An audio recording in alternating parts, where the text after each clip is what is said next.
Hello and welcome to the 15th Fundamental Investing with the Use of Programming tutorial. Where we left off, we were using this website Quandl to pull data and then eventually generate a chart of that data like this. And now what we want to do is combine this capability with our screener. So possibly as we screen, if we want to see the chart of a company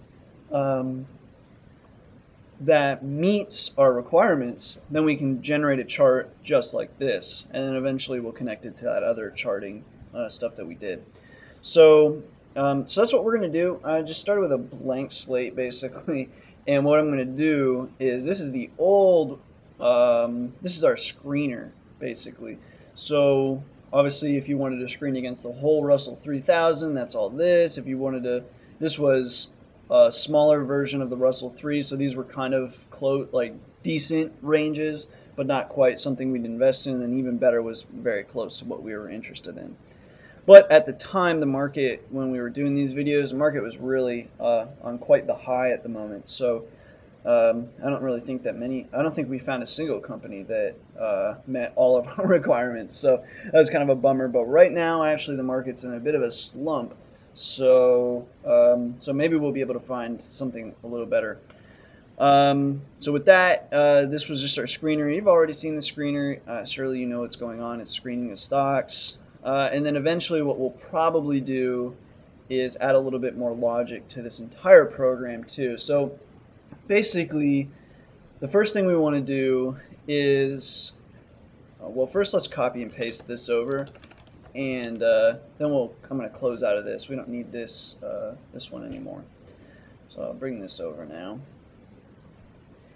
And so the first thing that we're going to want to do is come up to the top here, and we need to make a variable called show charts. So show charts, and this is going to equal raw input. So this allows the user to put an input. And it's just going to say, would you like to show the financial charts, or financial data charts, I guess. And then we'll say yes or no, colon. And that is what this show charts variable is going to be.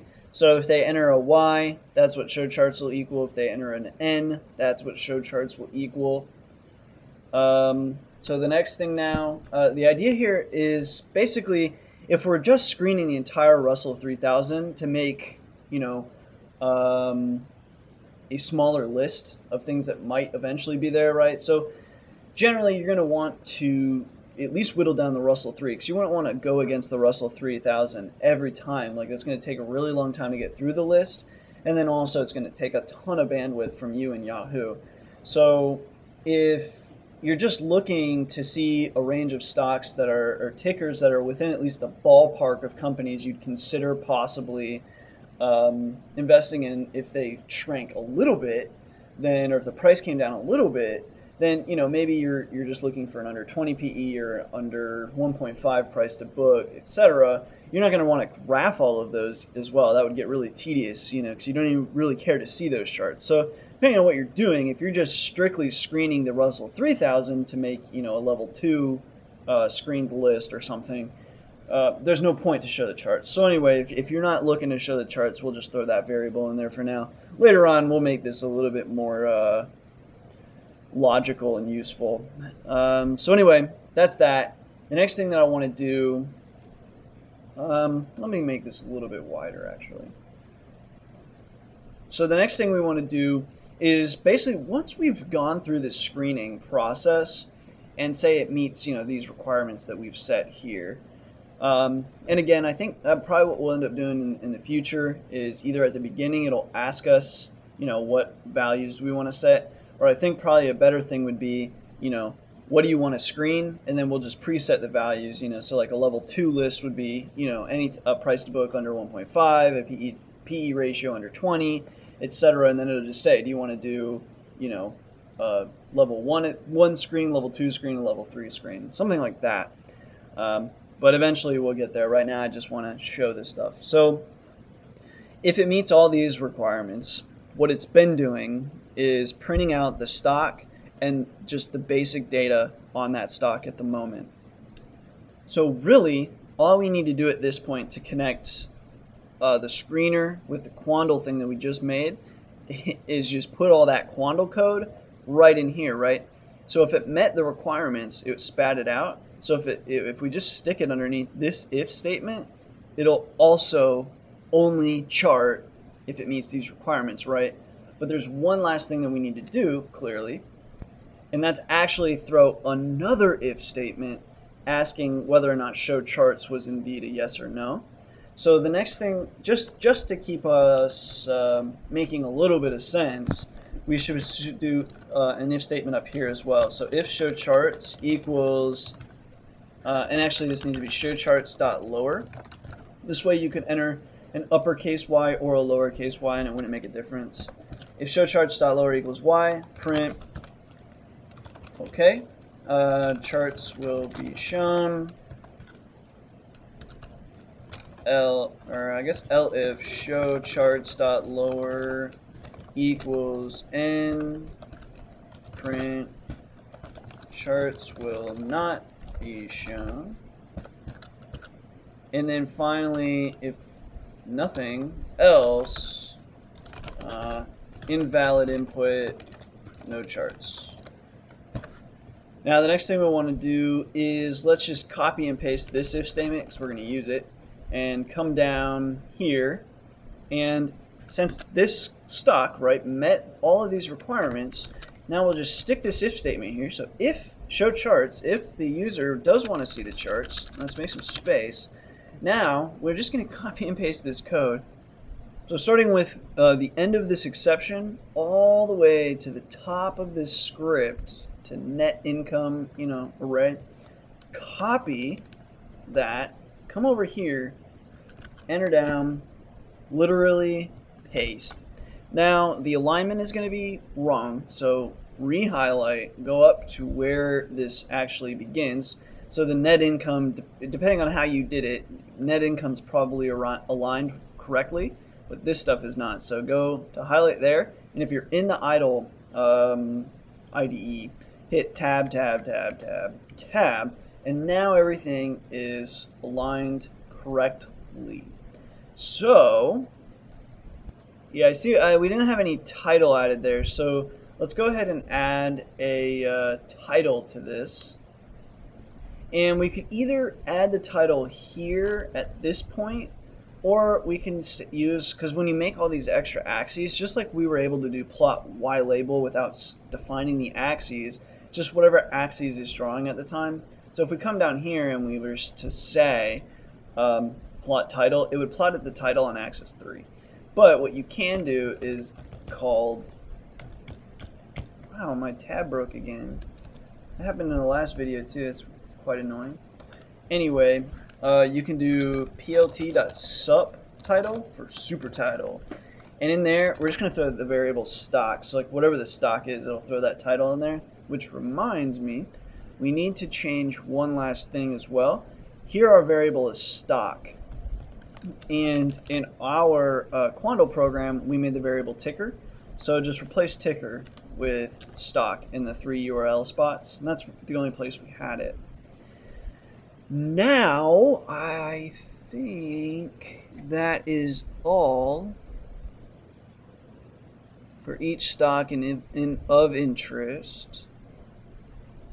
We can we don't need to print even better because we're not making that array. We never appended to it, so it doesn't really matter. So we get rid of that, and I think we're ready to go. So let's go ahead and just hit save. Let me close out of that just in case and run. And the first thing that pops up is, would you like to show the financial charts? In our case, yes, we would. Okay, charts will be shown. So now it's screening. It's going to look for a company. I'm pretty sure it finds one pretty quick. But maybe, okay, there we go. AFAM met the requirement. Oh, hold on. Oh gosh. Okay, so if it's starting to go crazy on you, it's because we didn't do the imports. So if it's running through everything, hit Control C on your keyboard, and that'll uh, interrupt it. Sorry, guys. So we need to import or add all those imports. So like if we scroll to the top here, these imports here basically. So highlight of the old script, right? The matplotlib, the stuff that we were just plotting Quandle. So highlight that, copy, come over to this script, come to the top, and we just need, and actually we don't even need this here, and paste all that. It takes a second because this Russell 3000 array is, well, obviously 3,000 companies, so that's why if your script's a little laggy, that's probably what's going on. So anyway, now we should be all set. We've got NumPy in there. Yeah. So let's save and let's run it again. And actually, let me close out the old window so we'll have a nice clean window. Bring it over. Would you like to chart? Yes, we would. Okay, charts will be shown. And we'll wait again. I think last time it came up pretty quick, although we didn't actually get a chart. There we go. AFAM, and good. Looks like we got a chart this time. So anyway, here's AFAM. So it met the requirements, at least that we set, for these. So it's under 1 price to book. Its PEG ratio is 1.31. Really, we'd want it to be under 1. Trailing PE is 13. And here we've just got some of the financial data. You could also have other data too, like forward. Ow! I just hit my finger. Forward PE, and maybe some other stuff. But definitely, it's always a good idea to compare the forward PE to the trailing PE, because that gives you an idea as well of like what people are expecting as far as growth. Even though we also have the PEG ratio too. But really, the PEG ratio incorporates growth, and so it's always meant to be under 1. So I'm not really sure. I think the best way to compare whether or not people are expecting more growth is to compare the trailing PE, or like the current PE, with the forward PE. But anyway, so now we've connected our Quandle chart with our screener. So the only thing that's popping up here are charts that, and then I'll even close this and then we'll run through hopefully while I'm chit-chatting, and we'll get another one.